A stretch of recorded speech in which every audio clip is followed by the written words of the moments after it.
இளையவளின் இடை ஒரு நூலகம் படித்திடவா பணிவிழும் இரவுகளாயிரம் இடைவெளி எதற்கு சொல்லமக்கு உன்னானம் ஒரு முறை விடுமுறை எடுத்தால் என்ன என்னை தீண்டக்கூடாதென வானோடும் சொல்லாத வங்கக்கடல்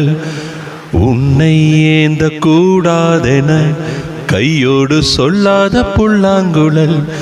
நீ தொட்டால் நிலவினில் கரைகளும் நீங்குமே விழிகளில் வழிந்திடும் அழகு நீர்வீழ்ச்சியே எனக்கு நீ உனை தர எதற்கு ஆராய்ச்சி